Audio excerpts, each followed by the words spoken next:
Hey everyone, so far what we've seen in this series is power sources and power transmission, but we haven't seen how to control that power. What I mean by that is how to turn it on and off and change the direction at will. So what I'll do in this video is I'm going to show you a few components that'll help you do that. I'll show you the clutch, the gear shift, and the sequence gear shift. I'll also show you a few of the components that we can interact with, like pistons, bearings, and more. Alright, so I've continued our setup from last video.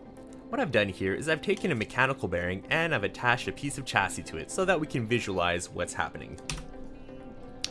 So right now we have a system with a lot of stress units and it's rotating at 64 RPM. We've got our bearing and we've got our chassis that's rotating. So what if we don't always want to have it rotating this way? Maybe we want it to rotate sometimes and we want it to stop. To do that, we're going to use the clutch. So what the clutch does is we connect it where a shaft would be. And right now it's not doing anything, it's not active. When it is not active, it lets the power go through. When we activate it, with any redstone signal, including a button or a lever, well, you can see pretty clearly that it stops the power transmission. Cool. So that's how we control whether we want something to spin or not. Now, let's say we also want to change the direction. How can we do that? Well, we know, for example, that gearboxes will change the direction, right? So you see when in the opposite direction, but we don't always want to have to place a gearbox whenever we want to change the direction. So what we can do instead is use a gear shift. So what a gear shift will do is that when it doesn't receive any signal, it's going to rotate one way, but as soon as I flick the switch, it's going to go in the opposite direction. So with these two components, we can control whether or not we want our shaft to rotate and in which direction we want the rotation to be. Okay, so we've seen the clutch and the gear shift. Now, what about our third component? Well, our third component is the sequenced gear shift. So what does a sequenced gear shift do? Well, you can actually program it to do a sequence of controls. So let's have a look. So we can do a few things. We can tell it to turn 90 degrees. Well, let's try that. So let's put a button. Oh, wow. Okay, so every time I press this, it'll turn 90 degrees. What else can we do? Well, there's this arrow here, so we can do a few things. We can make it go slower or faster, and also change the direction. So I can scroll with my mouse wheel to make it go the other way, and I can also double the speed. Oh, that's pretty cool. Can we do anything else? Well, we can change the angle. I can scroll with my mouse wheel, or I can hold shift and scroll. Let's make it go 360 degrees all the way around. Neat. What else can we do? Well, what we've been doing is we've been turning by angle. Alright? We can also turn to move, but that's only for pistons, pulleys, and gantries. We can put in a time delay. What does that do? 10t? That's 10 ticks. There's 20 ticks per second, so this will be half a second. If I scroll up, I can change that to a different value. And then what we'll do is we'll tell it to turn another 90 degrees in the other direction at regular speed. So let's see what happens.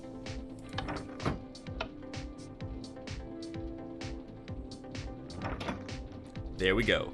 It turned 360 degrees one way, waited 4 seconds, and then turned 90 degrees the other way. Okay, so what about the fourth feature? Await new redstone pulse. Let's see what that does.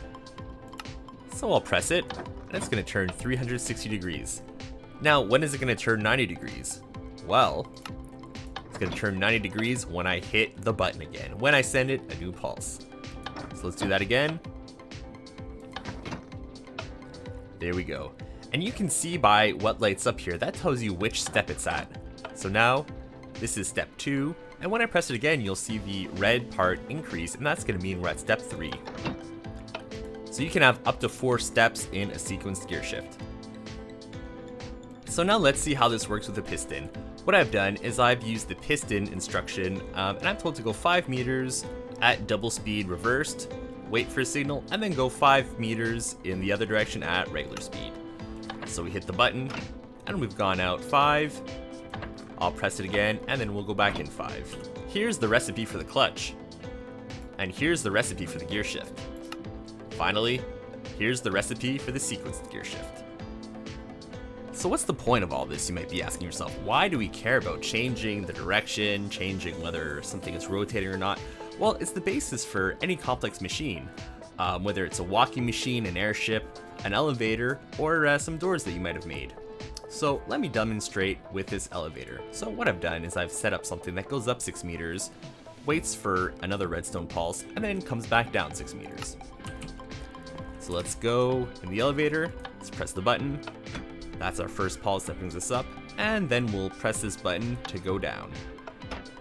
And it's that simple. So now you essentially know how to program an elevator now using a sequence Gearshift. This is pretty simple, and you can do a lot more complex sequences with redstone. Another thing we can do with sequence Gearshifts is make programmable doors. So what I've done is made a set of doors that'll open for 2 seconds and then close behind us. And we can also open it from the inside. So this way, our doors will always close behind us.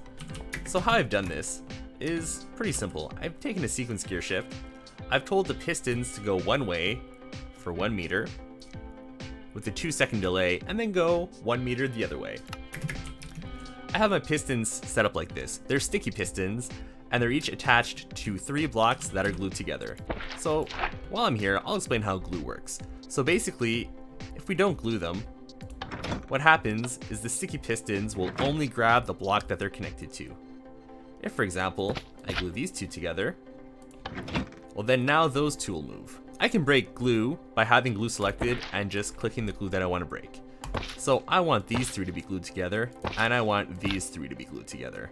So in this example, I've set up a very simple crop harvester. So what I've done is I've made a gantry contraption. So a gantry contraption, you can make it with a gantry shaft here, a gantry carriage, and connecting that to some chassis. The chassis is connected to some harvesters right here. Let me just make sure I glue those. That won't work if I don't glue it. So what's going to happen is when this contraption moves forwards, the harvesters are going to automatically harvest the crops. So to use this, what we're going to do is we're going to flip the switch here on the Gearshift. Works like a charm. And then we flick it again to change the direction of the gantry and bring it back. We can do the same thing with the sequence Gearshift. Here I've set it up to go 7 meters one way and 7 meters the other way. And there we go. So you'll notice that I added a chest on this contraption. What that does is it automatically picks up the wheat seeds and the wheat. So we can also use a gantry contraption with saws to cut down trees. However, that didn't work because the sequence Gearshift tries to go ahead for 7 meters, but it's blocked by the tree, so it's not intelligent enough to know that there's something blocking it. It just goes for the amount of time that it would normally advance for 7 meters. So if we wanted this to work, we would need to use a Gearshift. So our contraption is going forward until it's cutting the tree, and in create mod, when you use saws to cut a tree, the tree will fall down. And since I have a chest, the contents will go inside of the chest, which we'll see right here. So this makes cutting down trees really easy. This is a great way to make a tree farm. So for the last example, we're going to look at something a bit more complex. This is my Airship engine, which is ready to go. You can download it and it's ready to drop into any design that you want.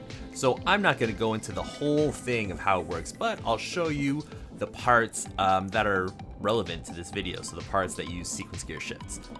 So the first part, and the most simple, is the turning mechanism. So that's controlled by a sequence Gearshift here that turns 90 degrees for when you want to turn one way, and then another one for when you want to turn the other way.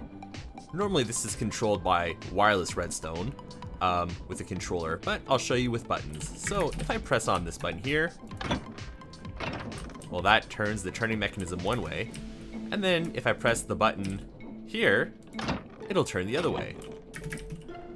So that's one way that you can use sequence Gearshifts.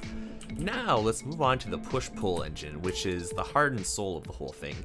So how this works is we have a piston here that pushes on this whole section here that's on this different colored chassis here. So this is regular chassis, and then this is secondary chassis. They don't stick together because we don't want them to stick together. We want them to be able to slide back and forth easily. So what happens is this first section we're gonna move the piston 3 meters one way and then immediately 3 meters the other way. So let's see what that looks like. There you go, the piston went 3 meters one way and came back. But you'll notice that immediately this side also did something. So what happened here was that, well, it too is gonna go 3 meters one way and then 3 meters the other way to kind of pull back the first part, because in crate mod, you can't move yourself, you can only move something else. So the primary chassis moves the secondary chassis forward 3 meters, and then the secondary chassis sends out its sticky piston to grab the first primary chassis and then bring it back towards itself. So let's see that again. And that's the basis for creating motion in crate mod. I also have this section here that allows us to go up and down.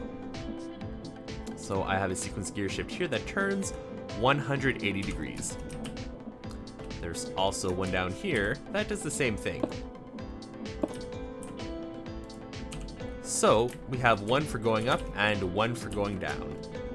For that, I'm going to trigger it with the controller. So I'll press space to go up, and then shift to go down. Let's look at that from a different angle. Space to go up, shift to go down. So using sequence gear shift, I can make something that can go in any direction. It can move forwards, it can turn around, it can go up and down. Now, of course, there's more redstone and there's a bit more mechanical complexity than just turning, than just using the sequence gear shifts. But at least this gives you an idea of what sequence gear shifts can do, how they fit into the bigger machinery. Thank you for watching, and I hope you enjoyed this video.